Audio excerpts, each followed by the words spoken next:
सुशांत सिंह राजपूत के सुसाइड का मामला एक मिस्ट्री के साथ साथ राजनीति का अहम मुद्दा भी बन चुका है। इसी को लेकर शिवसेना सांसद संजय राउत ने पार्टी मुखपत्र सामना में कई आरोप लगाए हैं।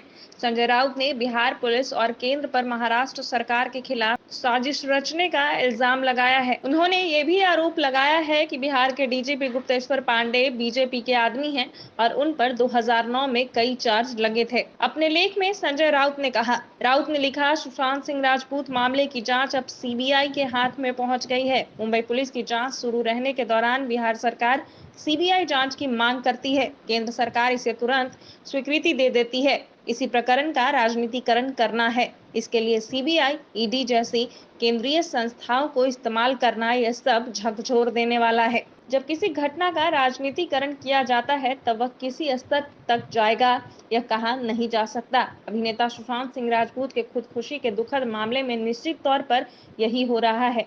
राजनीतिक निवेश ने शिखर छू लिया है। सुशांत की मृत्यु के पीछे कुछ राज है। उस रहस्यमय कथा में फिल्म, राजनीति और उद्योग जगत के बड़े नाम शामिल हैं। इसलिए मुंबई पुलिस सही ढंग से जांच नहीं करेगी। बिहार सरकार की यह शिकायत है।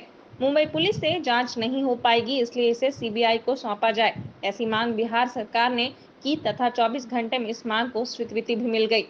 सांसद ने कहा, केंद्र सरकार की तरफ से अटॉर्नी जनरल तुषार मेहता सर्वोच्च न्यायालय में खड़े रहते हैं। वह सुशांत खुदकुशी मामले की जांच सीबीआई को सौंपने का निर्णय लिया गया है, ऐसा कहते हैं। राज्य की स्वायत्तता पर यह सीधा हमला है। सुशांत मामला कुछ और समय मुंबई पुलिस के हाथ में रहा होता तो आसमान नहीं टूट जाता, लेकिन किसी मुद्दे पर राजनीतिक निवेश व दबाव की राजनीति करने को कहा जाए तो हमारे देश में कुछ भी हो सकता है। सुशांत प्रकरण की पटकथा मानो पहले ही लिखी गई थी। पर्दे के पीछे बहुत कुछ हुआ होगा, लेकिन जो हुआ उसका सार एक वाक्य में कहा जाए तो इसे महाराष्ट्र के खिलाफ साजिश ही कहना होगा। सीबीआई के बारे में संजय राउत ने कही बात। सीबीआई को लेकर संजय राउत ने अपने लेख में बड़ी बात कही। उन्होंने सीबीआई जांच की बात पर सवाल भी उठाया। उन्होंने लिखा, मुंबई पुलिस दुनिया का सर्वोच्च जांच तंत्र है। मुंबई पुलिस दबाव का शिकार नहीं होती। यह पूरी तरह प्रोफेशनल है।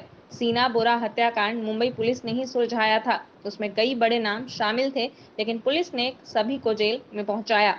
26/11 आतंकवादी हमले का जवाब मुंबई पुलिस ने ही दिया और सशक्त सबूत इकट्ठा करके कसाब को फांसी पर पहुंचाया। इसलिए सुशांत जैसे मामले में केंद्र द्वारा हस्तक्षेप करना मुंबई पुलिस का अपमान है। सीबीआई एक केंद्रीय जांच एजेंसी होगी, परंतु वह स्वतंत्र और निष्पक्ष नहीं है। यह कई बार दिख चुका है। कई राज्यों ने सीबीआई पर बंदी ही लगा दी है। शारदा चिटफंड मामले की जांच करने के लिए कोलकाता पहुंचे सीबीआई के दस्ते को मुख्यमंत्री ममता बनर्जी ने सिर्फ रोका ही नहीं, बल्कि उनके खिलाफ आपराधिक मामला दर्ज करके उन्हें लॉकअप में भी डाल दिया। उस दिन पूरा कोलकाता सीबीआई के खिलाफ सड़कों पर उतर आया और मुख्यमंत्री ममता बनर्जी उस भीड़ का नेतृत्व सड़क पर उतर कर रही थी। जिनकी सरकार केंद्र में होती है, सीबीआई उनकी ताल पर काम करती है। संस्थाओं पर उठे सवाल, राउत। सर्वोच्च न्यायालय से लेकर ईडी, सीबीआई जैसी संस्थाओं पर विगत कुछ वर्षों में सवालिया निशान लग चुके हैं। ऐसे सवाल खड़े करने में नरेंद्र मोदी व अमित शाह भी शामिल थे। गोंधरा दंगों के बाद हुई हत्याओं की जांच सीबीआई के पास न जाए, क्योंकि सीबीआई केंद्रीय सत्ताधारियों का राजनीतिक हथियार है। ऐसा तब मोदी शाह का मत था। यही मत सुशांत सिंह राजपूत मामले में व्यक्त किया गया तो क्या गलती हुई। संजय ने आगे लिखा, अभिनेता सुशांत सिंह राजपूत ने आत्महत्या कर ली। ऐसा साफ दिख रहा है ये हत्या है। ऐसा जो बार बार कहा जा रहा है, इसका ऐसा कोई आधार नहीं है। अभिनेता की हत्या कर दी गई व इसमें फिल्म जगत, राजनीतिक नेताओं की मिलीभगत है। ऐसा चिल्लाकर कहना यह गर्म तवे पर रोटी सेंकने की इच्छा रखने वाले ओछे किरदारों व समाचार चैनलों का स्पष्ट झूठा प्रचार है। महाराष्ट्र में उद्धव ठाकरे के नेतृत्व वाली सरकार है, उसे किसी भी तरह गिराया जाए, नहीं गिरती है तो बदनाम किया जाए, ऐसा विरोधियों ने तय किया है। वह भारतीय जनता के हर तरफ से समर्थन के बल पर खड़े हुए समाचार चैनलों से उन्होंने सुशांत प्रकरण में मोर्चा खोला है। उन समाचार चैनलों के प्रमुख द्वारा की गई वो गॉसिपिंग लोगों के मन में संदेह बढ़ाया है। राउत ने कहा, शरद पवार ने मुझे फोन किया कि एक समाचार चैनल पर उद्धव ठाकरे का उल्लेख अशिष्ट भाषा में किया जाता है। ये सही नहीं है। वे महाराष्ट्र के मुख्यमंत्री हैं। मुख्यमंत्री सिर्फ कोई एक व्यक्ति नहीं होता, बल्कि एक संस्था होती है। उन्होंने सवाल किया, फिर सरकार क्या कर रही है? पवार की राय एक अनुभवी नेता की राय है। पत्रकारिता का ये दृश्य अच्छा नहीं है। एक समाचार चैनल महाराष्ट्र के मुख्यमंत्री पर अशिष्ट भाषा में जहर उगलता है और उसे सहन किया जाता है तो समाचार चैनल को महाराष्ट्र की राजनीतिक पार्टियां समर्थन देती हैं। सुशांत सिंह सिर्फ माध्यम है और उनके माध्यम से सरकार को बदनाम करना यही मुख्य साजिश है जो कि जारी है। बिहार पुलिस घुसी संजय राउत। सुशांत केस में बिहार पुलिस मुंबई में जांच के लिए आई थी। इसका कारण था सुशांत के पिता के सिंह का बिहार पुलिस में रिया चक्रवर्ती के खिलाफ एफआईआर दर्ज करवाना। हालांकि महाराष्ट्र सरकार ने बिहार के मुंबई आकर जांच करने से नाराज हुई और इस पर भी संजय राउत ने अपनी बात को रखा। वे अपने लेख में कहते हैं, सुशांत सिंह राजपूत मामले में बिहार सरकार को हस्तक्षेप करने की वैसे कोई जरूरत नहीं थी। कुछ वर्षों में सुशांत पूरी तरह से मुंबई के बन गए थे। उसका बिहार से संबंध भी नहीं था। उसे पूरा वैभव मुंबई ने ही दिया था। संघर्ष के दौर में बिहार उसके पीछे नहीं था। सुशांत का परिवार मतलब पिता पटना में रहते हैं। उनके पिता से उसके संबंध अच्छे नहीं थे। पिता द्वारा किया गया दूसरा विवाह सुशांत को स्वीकार नहीं था, इसलिए पिता से उसका भावनात्मक संबंध शेष नहीं बचा था।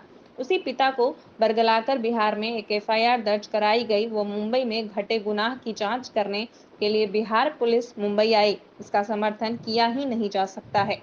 बिहार पुलिस मतलब इंटरपोल नहीं है। एक अपराध की जांच मुंबई पुलिस कर रही है। उसी समय दूसरे राज्य का कोई संबंध न होने के बावजूद वे समानांतर जांच शुरू करें, यह मुंबई पुलिस की कार्यक्षमता पर अविश्वास है। बिहार पुलिस के पास इस बारे में कोई दूसरे कौन होंगे तो उन्हें मुंबई पुलिस के इस पर चर्चा करने में कोई हर्ज नहीं है। सत्य जानना सभी का अधिकार है, लेकिन यह जो सत्य है सिर्फ बिहार पुलिस के अथवा सीबीआई ढूंढ सकेगी, ये सोच गलत है। बिहार पुलिस के 2 दस्ते मुंबई में सुशांत सिंह की मौत की जांच करने के लिए आए। उनमें से एक दस्ते को मुंबई महानगर पालिका ने कोरोना कानून के तहत क्वारंटाइन किया। बिहार पुलिस को क्वारंटाइन मनपा ने किया। इस पर राजनीति क्यों होनी चाहिए? बिहार पुलिस के बारे में बात करे हुए संजय राउत ने डीजीपी गुप्तेश्वर पांडे पर भी निशाना साधा। उन्होंने लिखा, बिहार के डीजीपी गुप्तेश्वर पांडे समाचार चैनलों पर खाकी वर्दी में जाकर मुंबई पुलिस की कार्य पद्धति पर ताव ताव में बोलते हैं, समाचार चैनल पर चर्चा में शामिल होते हैं। यह सीधे सीधे पुलिसिया अनुशासन का उल्लंघन है। उस पर इस गुप्तेश्वर पांडे से अनुशासन के पालन की उम्मीद ही क्यों की जाए? ये गुप्तेश्वर पांडे कौन है? वर्ष 2009 में वे डीजीआई रहते हुए पुलिस सेवा की वीआरएस लेकर सीधे राजनीति में कूद गए।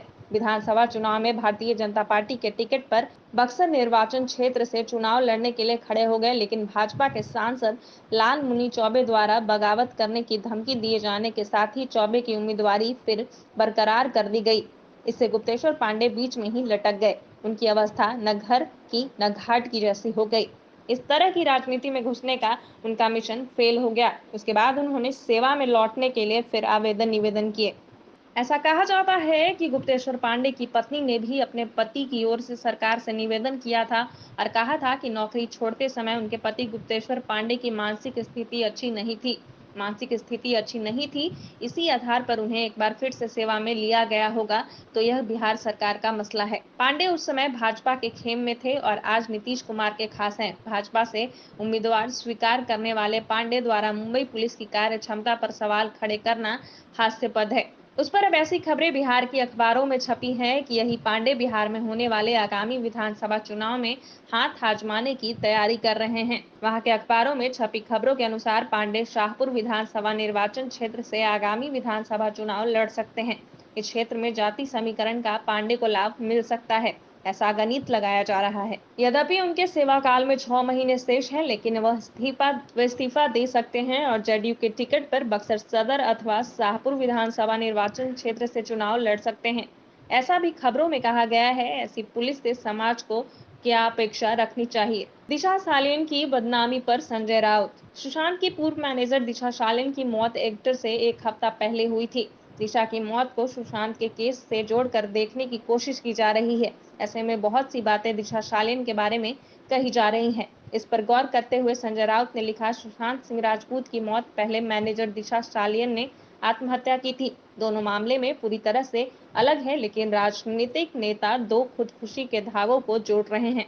दिशा सालिन के साथ बलात्कार करके उसे इमारत से नीचे फेंका गया था, ऐसा आरोप भाजपा के एक नेता लगा रहे हैं। उन्होंने ऐसा करते समय उसके परिवार का थोड़ा भी विचार किया होगा, ऐसा लगता नहीं है। दिशा सालिन के पिता ने एक पत्र लिखकर इस पर दुख व्यक्त किया है। मृत्यु के बाद मेरी बेटी और हमारे परिवार को बदनाम क्यों कर रहे हो? यह उसके माता पिता का सीधा सवाल है। दिशा सालियन का पूरा परिवार ही इस बदनामी के कारण मानसिक रूप से प्रताड़ित हुआ है। उसके पिता डिप्रेशन में चले गए हैं, ऐसा अब सामने आया है। राजनीति व डिजिटल पत्रकारिता इतनी असंवेदनशील और अमानवीय होगी, इस पर हैरानी होती है। दिशा सालियन, रिया चक्रवर्ती, अंकिता लोखंडे ऐसी 3 महिलाओं के नाम इस प्रकरण से जुड़े हैं और हर पात्र का कथानक अलग है। सुशांत सिंह राजपूत व दिशा सालियन से दुष्कर आपराधिक मामलों की जांच मुंबई पुलिस इससे पहले कई बार कर चुकी है, लेकिन सुशांत प्रकरण में निश्चित तौर में क्या गलतियां हुई हैं, यह देखें। इस संबंध में 0 एफआईआर दर्ज करके पुलिस को जांच जारी रखनी चाहिए थी, लेकिन सुशांत के रिश्तेदारों को तब किसी के खिलाफ एफआईआर दर्ज नहीं करानी थी और वह परिवार सुशांत की आत्महत्या के बाद सीधे पटना पहुंच गया।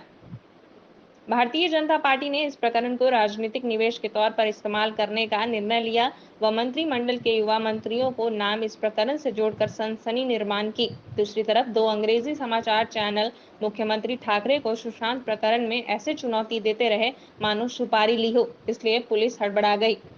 यह प्रकरण हाई प्रोफाइल हो रहा है, ऐसा प्रतीत होता ही मुंबई पुलिस की ओर से एक दिन बाद जांच से संबंधित जानकारी पत्रकारों से साझा करने में कोई हर्ज नहीं था।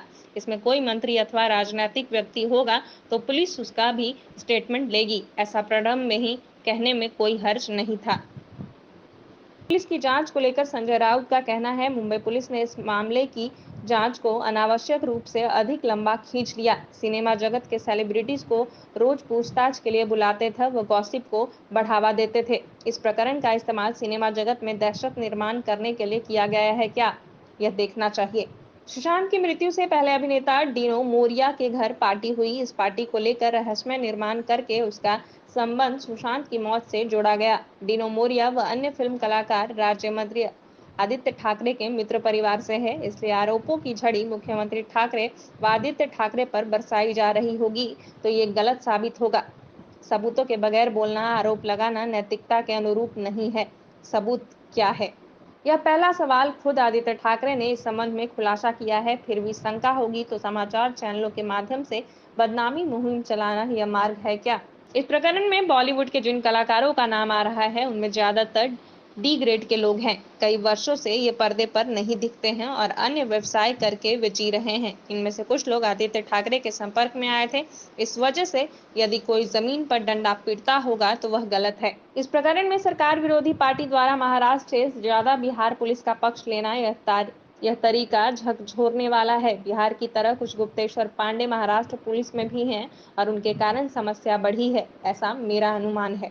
राजनैतिक चश्मा। अपने लेख के अंत तक आते आते संजय राउत ने यह कहा कि सुशांत मामले को राजनैतिक चश्मे से देखा जा रहा है। वे लिखते हैं, एक बात सत्य है कि सुशांत का पटना में रहने वाले अपने पिता से संबंध अच्छा नहीं था। मुंबई ही उसका आशियाना था। इसे पूरे दौर में सुशांत पिता व अन्य रिश्तेदारों से कितनी बार मिला, सुशांत कितनी बार पटना गया, ये सामने आने दो। अंकिता लोखंडे और रिया चक्रवर्ती, ये 2 अभिनेत्रियों उसके जीवन में थी। इनमें से अंकिता ने सुशांत को छोड़ दिया था व रिया उसके साथ थी। अब अंकिता रिया चक्रवर्ती के बारे में अलग बात कर रही है। असल में अंकिता व सुशांत अलग क्यों हैं, इस पर प्रकाश डालने के लिए कोई तैयार नहीं है, जो कि जांच का हिस्सा होना चाहिए। इस पूरे प्रकरण में सीधे सीधे राजनीति शुरू है व शोकांतिका के कुछ पात्र अपने अपने पक्ष में मोड़ने का प्रयास किया जा रहा है। सुशांत एक अभिनेता था, पटना से वह मुंबई आया और बस गया था। उसकी आत्महत्या का जिम्मेदार कौन है, यह समझना मुश्किल है, परंतु इसमें सुशांत सहित सभी जिम्मेदार हैं। उसकी आत्महत्या एक शोकांतिका ही है, लेकिन राजनीतिक चश्मे से इसे और देखना उचित नहीं है। उसने अपना जीवन खत्म किया, अब कोई भी उसकी मृत्यु का उपयोग निवेश के तौर पर करे, इसका क्या अर्थ है। अगर आपको हमारा वीडियो पसंद आया हो तो इसे लाइक करें, सब्सक्राइब करें और साथ ही बेल आइकन दबाना ना भूलें।